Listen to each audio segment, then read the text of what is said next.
hiriyaatti dhiyaatu tokkotti akkam takkamee ergamee keessatti jiraatti.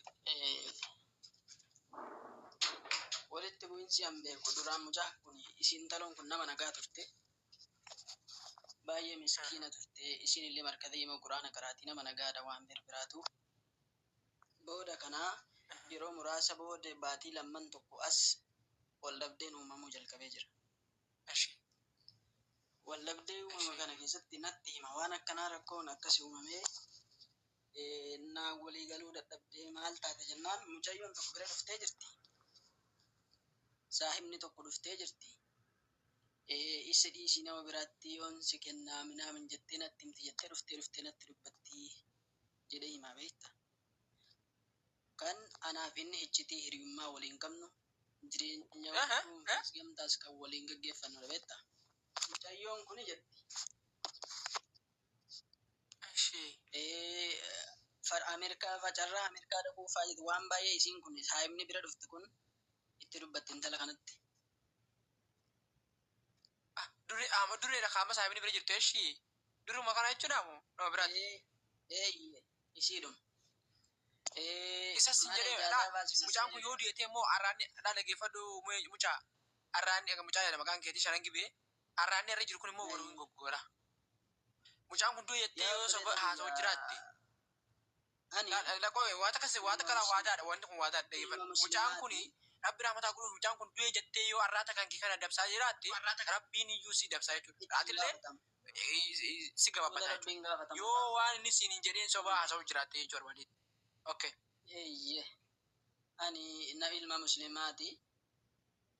Waan anda dubbadhuuf hin qabu. Inni isa deebisuun ta'u yoon sobee isii maqaa balleessee haqa isa deebisuun ta'u waan ta'eef isa jiru maqaa balleessuun isa du'eef jecha waan hin jirre irra kaa'uun hin danda'amu. Ani ilma muslimaati illee nama bordullee waan narra ga'ullee hin beeku.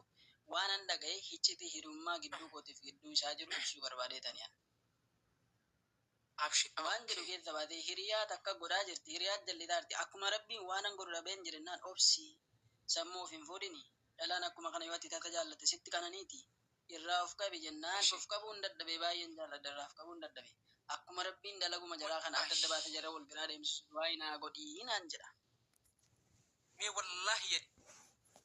wallaahi rabbiin arraba kiyya shaadaa dhawwee halkan kana nagaa nan bulchidha akkas naan jechaa ture jechuudha. Eegalee. Du'aayi naa godhi akkuma rabbii wal biraa baasuu si fuddeen ijaazaa illee deema jettee bakka mana nuti jiraannu dhalaa malee dhiirri hin jiru si fuddeen ijaazaa dhaqaa naan jette ijaazaa dhaqee ta'een nuuf ajechaa jirti. Waanuma sammuu na dhukkubsu dhuftee natti himtee mataa na fuudhaa jirti jedhe. Siigalee kitaaba wajjin karaana quraana baasnee kitaaba wajjin karaana. Kitaaba kanarratti dadhabee sammuun akkuma tokko taanaan maal taatee hin gaafadhe. Sammuun nan jiru danda'an jiru dee kitaaba kanallee akkuma tokko laaffate beekta. Achiini quraana waan dadhabee moo? Laaffate kitaaba ergati guyyaatti kitaaba addisii buusaa. Quraana yaani akka dura. Ani qara'uu dhiise ni laafe. Har'a galgala kitaaba bulleeffattee taani buusnaa gaafan jedhe lakki har'a laalle mataan nan dadhabnan qabanne nan laalle naan jedha bara. Argitee? Mataan na qabuu dide sammuun na qabachuu dide hin laalle har'a kitaaba karaana waliin. Quraana jechuudha quraana hin dubbisnee sammuun nan qabannee jedhe. Mucaan kun akka diraabitti qofa waa'ee lubbuu baasuu gaan illee itti yaanne mucaa biyya namaa keessa jirta dalagaa namaa dalagaa jirta dhiigni si dhumeera waan si argaaru kanaadha sabrii godhi ni dhiifti si jaallatti yoo taate isiinuu hangati jaallattuu fi jaalala kee argite si kanantee sitti raafamti yoo ta'uuf qabde immoo ni tasgabbu irraa of qabuun dadhabee du'aa manaa godhii naan jechaa ture.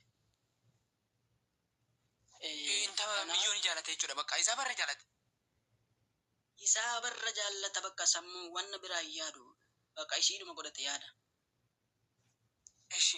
Siigalee akkasitti yoo isa dhiifte nama biraatti si kennallee